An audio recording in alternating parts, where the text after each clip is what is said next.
Hello everyone, Suneer Chowdhary here and I have Shruti with me. Hi Shruti, how are you? Hi Suneer, I hope your IPL travels are going well. Yes, Shruti, they are right now in Delhi. In fact, looking forward to today's match between Delhi and the Gujarat Lions. But here we are, and we're previewing and predicting a sixth game at the World Cricket Chat between the Sunrisers Hyderabad and the Royal Challengers Bangalore, who was supposed to play on Saturday. I'm looking forward to this one. It's always intriguing to analyze two teams who haven't done well in their previous game.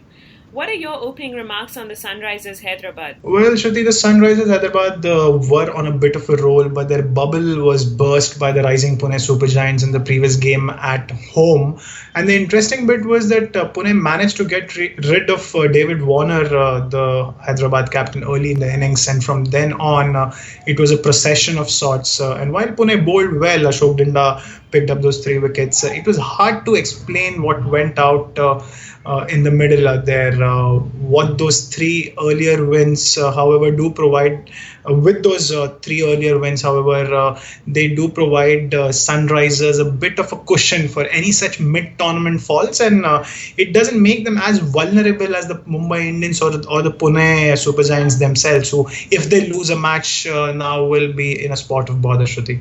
What do you make of this particular team? And this particular game because of some of the players that could turn things around for the Sunrisers? Well, the Sunrisers are playing at home yet again. This is their, if I'm not wrong, their fifth game at home, which, given how the things have gone in the tournament so far, could have Hyderabad at an advantage. In the 4 matches played so far, the teams batting first has scored 142, 142, 143, and 118 respectively, and the chasing team has won each time. So that takes care of what needs to be done after winning a toss. But more so gives Hyderabad that advantage of knowing how to go about batting on that pitch as well, which is a little different from what a team like Bangalore might find at home. Warner, despite their previous duck, averages 70 in the tournament and will be one batsman Hyderabad needs to bat around.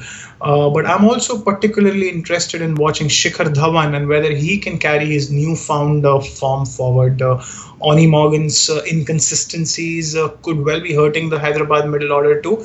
And it might not be such a bad thing to see if Kane Williamson is fit enough. I think he had some injury problems. If he's fit enough and can be slotted back into the team, Yuvraj Singh continues to miss out. He had made a point earlier that he's looking at a comeback in the first week of May, Shruti.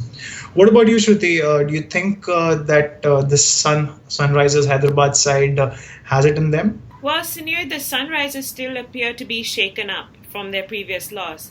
So, although outwardly they may seem confident, but the fear of a repeat batting collapse certainly lurks in the air.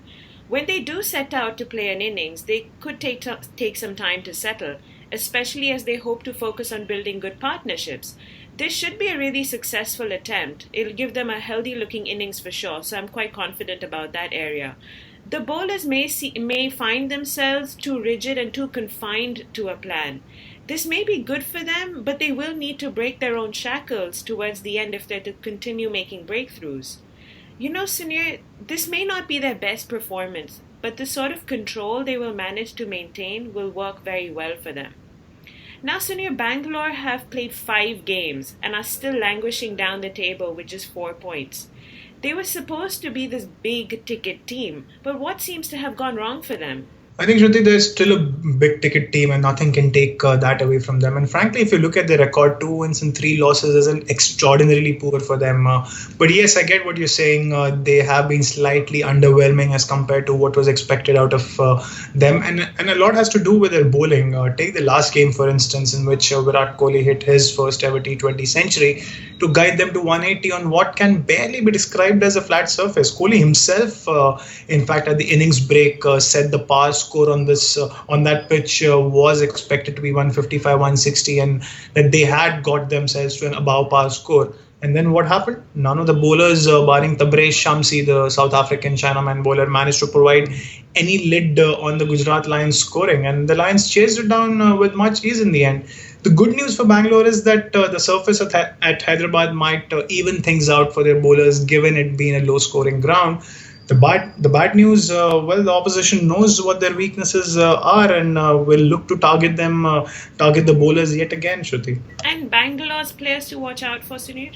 Something would be really amiss if I didn't name Virat Kohli, who's batting on a planet of his own. While AB de Villiers himself doesn't look like he's too far away from a big score either.